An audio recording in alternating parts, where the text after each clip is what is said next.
ఒక పక్క రైతుల ప్రాణాలు పోతున్నాయి. ఇప్పటి వరకు రిటర్నబుల్ ఫ్లాట్స్ ఇవ్వలేదు. ఇచ్చినవి కూడా శ్మశానాలు, వాగులు, వంకలు, చెరువులు ఎక్కడో ఇచ్చారు, గుంటల దగ్గర ఎక్కడో ఇచ్చారు. అవి కూడా పేపర్లలో చూపిస్తున్నారు, కంప్యూటర్లో చూపిస్తున్నారు. నారాయణ గారు పచ్చి అబద్ధం చెప్తున్నారు. వాళ్ళకి ఇచ్చుంటే, నిజంగా ఫ్లాట్లు ఇచ్చుంటే డెవలప్ చేస్తున్నారు కదా. ఎక్కడుంది డెవలప్మెంట్? అక్కడ చిన్న లాజికే కదా, కంటికి కనిపించాలి కదా. డెవలప్ చేసిన రిటర్నబుల్ ఫ్లాట్స్ ఇస్తామన్నారు, అవి ఇవ్వలేదు. ఇటువైపే చూస్తే రాధాకృష్ణ లాంటి వాళ్ళకి, వాళ్ళ కొడుకు కుమార్తెలకేమో కావాలంటే ప్రైమ్ ఏరియాలో దొరుకుతుంది. ఎలా దొరుకుతుంది అది? ఈశ్వర్ గారు, ముందుగా మీకు ప్యానల్లో ఉన్న అందరికీ, అట్లాంటి సాక్షి టీవీ ప్రేక్షకులందరికీ నమస్కారాలు, గుడ్ ఈవినింగ్. ఇప్పుడు ఇదే ఆంధ్రజ్యోతి పత్రిక 11/8/2025 మీరు బాగానే చూస్తుంటారు. ఇది మనం ఆల్రెడీ డిస్కషన్ కూడా చేసాం.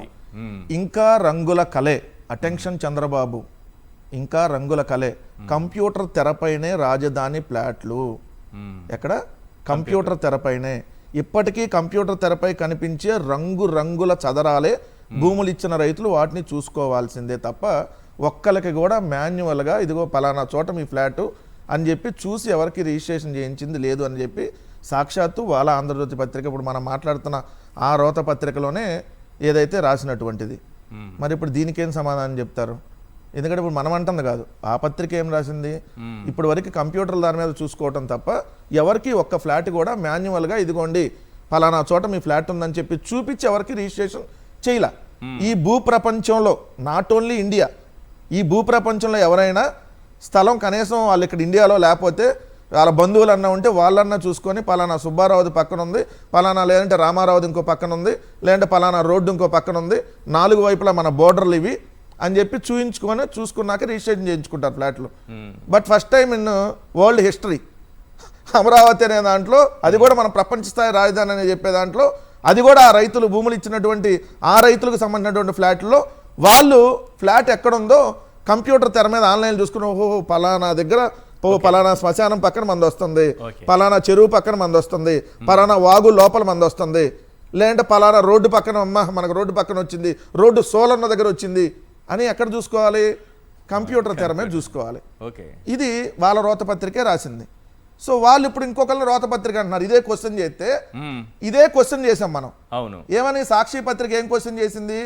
అయ్యా రైతులకేమో వాగుల్లో, వంకల్లో, చెరువుల్లో, డొంకల్లో, శ్మశానాల్లో ఇచ్చారు.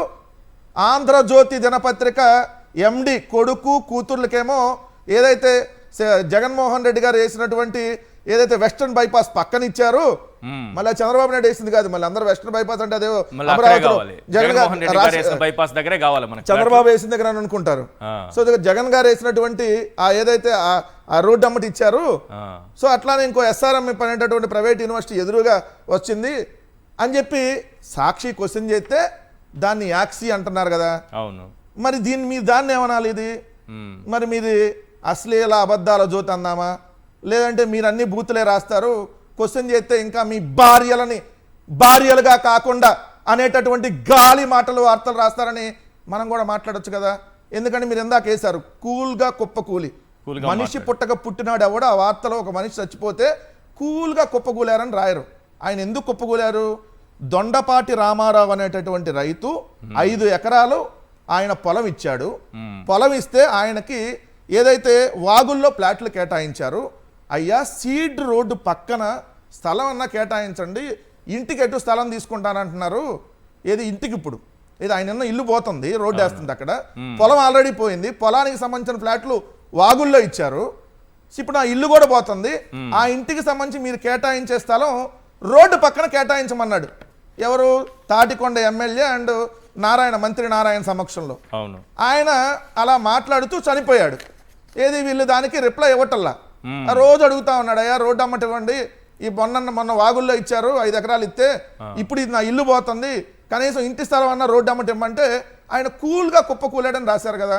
కూల్గా కుప్పకూడలా, మీ ప్రభుత్వం వల్ల చచ్చిపోయాడు అతను, మీ ప్రభుత్వం చంపింది అతన్ని, ఇది ప్రభుత్వ హత్య.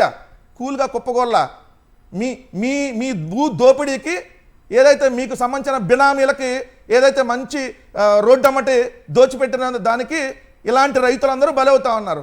ఇలాంటి రామారావు అనే రైతులు ఎంతోమంది, ఒకళ్ళు కాదు. మరి ఇది క్వశ్చన్ చేస్తే రోత పత్రికో లేదంటే యాక్షి సీక్షి ఏదో రాశారు కదా. ఇక్కడ వాళ్ళు రాసిన దగ్గర దొరికిపోయారు. జస్ట్ 300 మీటర్ల ఈశ్వర్ గారు, అదేమన్నా 30 కిలోమీటర్ల దూరంలో ఏమన్నా ఇచ్చా? వెస్ట్ బైపాస్ జస్ట్ 300 మీటర్స్, పక్కన ఎలా అవుతుంది అని 30 కిలోమీటర్స్ 300 కిలోమీటర్స్ లాగా చెప్పాడు. జస్ట్ 300 మీటర్ల దగ్గరలో ఇస్తే ఏందండి? అదేమన్నా దాని మీద ఇవ్వలేదు కదా, దాని మీద అత్తుకొని ఇవ్వలేదు కదా. 300 మీటర్లే, సిగ్గు కొద్దిగానే ఉండాలి కదా రాయటానికి. అసలు నీదే ఊరు, నీదే ప్రాంతం? నీది నిజామాబాద్ జిల్లా, తెలంగాణ నిజామాబాద్ జిల్లా.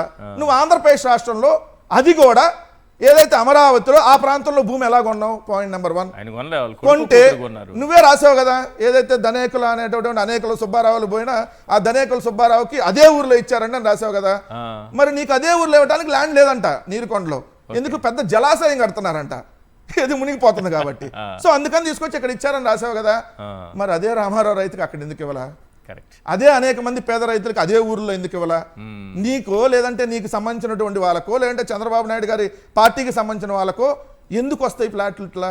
అసలు చంద్రబాబు నాయుడు గారు కొన్న ల్యాండ్ ఏదైతే గజం 7,500 చొప్పున కొన్నాడు, ఇదే పత్రిక రాసి టీవీలో నేను చెప్తున్నారు, క్యాపిటల్ పరిధిలో, అంటే రాజధాని కోర్ క్యాపిటల్ పరిధిలో గజం 50,000 రూపాయలు ఉంది అని. అవును, మరి గజం 50,000 ఉంటే చంద్రబాబు నాయుడు గారు 7,500కి ఎట్లా కొన్నాడు? చంద్రబాబు నాయుడు గారు వారు కోడలు కొన్నారు అనుకుంటా. చంద్రబాబు నాయుడు గారు కొన్నా, వాళ్ళ కోడలు కొన్నా, లేదంటే వాళ్ళ భార్య కొన్నా, వాళ్ళ మనవడు కొన్నా, అందరూ చంద్రబాబు నాయుడు గారి కింద వస్తారు.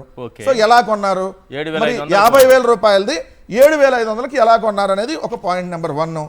రెండో అంశం అంటే మీరు అక్కడ ఆల్రెడీ దోపిడీకి పాల్పడ్డారనే లెక్క కదా. రెండో అంశం వచ్చేటప్పటికి ముగ్గురుకు సంబంధించి కొన్నాడు సార్ అక్కడ. ఎవరు ఆ ముగ్గురుకు సంబంధించిన వాళ్ళు? కంచర్ల శాంతికిరణ్, కంచర్ల ఓంకార్, కంచర్ల సాంబశివరావు. వాళ్ళ ఫ్యామిలీకి లాటరీ తీయంగానే శాంతికిరణ్కి ఇక్కడ వచ్చేసింది, దాన్ని ఆనుకొని గుచ్చుకొని ఓంకార్ గారికి వచ్చింది, ఇటు పక్క గుచ్చుకొని సాంబశివరావు గారికి ఎట్లా తగులుతుంది? మరి వస్తుందండి, ఇది అమరావతి లాటరీ, ఇదేమన్నా భాగ్యలక్ష్మి పంప లాటరీ, కేరళ లాటరీ. 30,000 మంది రైతులు ఉన్నారు, అన్ని పేర్లకు ఎక్కడెక్కడో అందరికి వేమూరి ఆదిత్యకి వేమూరి అనుషాకి పక్క పక్కన రాలా? ఏది అన్నా చెల్లెలకి? అవును, వేమూరి ఆదిత్యకేమో 1,500 గజాలది వెస్ట్ బైపాస్ పక్కన వచ్చింది లాటరీ తీస్తే, ఆయనకే ఇంకో 1000 గజాలు తీస్తే వెస్ట్ బైపాస్ పక్కనే వచ్చింది ఆయనకి. తర్వాత కూతురు అనూషకి 1,500 గజాలు లాటరీ తీస్తే వెస్ట్ బైపాస్ పక్కనే వచ్చింది. ఆ తర్వాత 1000 గజాలు దొరికితే వెస్ట్ బైపాస్ పక్కనే వచ్చింది. లాటరీ ఎట్టు సార్ ఇన్ని తగులుతాయి? ఇట్లా తీసిన ప్రతిసారి వెస్ట్ బైపాస్ వస్తుంది వాళ్ళకి. చంద్రబాబు నాయుడు గారు కొన్నది కూడా ఆ ముగ్గురు ఒకటే ఫ్యామిలీ మెంబర్స్, కంచర్ల శాంతికిరణ్, కంచర్ల ఓంకార్, కంచర్ల సాంబశివరావు. వీళ్ళ ముగ్గురు నుంచి 29 ఎకరాలు 52 సెంట్లు. అంటే ఎట్లొచ్చింది? లాటరీ తీయంగానే కంచర్ల శాంతికిరణ్కి సచివాలయం పక్కన వచ్చేసింది. మళ్ళీ అమ్మట్లే ఏదైతే ఓంకార్ గారు లాటరీ తీయంగానే దాన్ని ఆనుకొని వచ్చింది, మళ్ళీ అమ్మట్లే లాటరీ తీశారు సాంబశివరావు గారు కంచర్ల. ముగ్గురికి ఆనుకొని పక్కన వచ్చింది. ఓహో, ముగ్గురికి ఆనుకొని వచ్చింది కాబట్టి ఇది నేను కొన్నా. ఈ ముగ్గురు కలిపి రామారావు గారు మన చంద్రబాబు నాయుడు గారికి అమ్మారు. అది కూడా ఎంత? 50,000 ఉన్న దాన్ని 7,500కి అమ్మారంట. మరి ఎట్లా ఇది? రెండవది వచ్చి సిఆర్డిఏలో లంచాల భాగోతం నడుస్తుందని చెప్పి సాక్షాత్తు ఇదే దినపత్రిక రాసినటువంటిది చూస్తే మీకు అర్థమైంది. డిసెంబర్ 8, 2024 సిఆర్డిఏలో లంచాల భాగోతం కలకలం రేపుతుంది.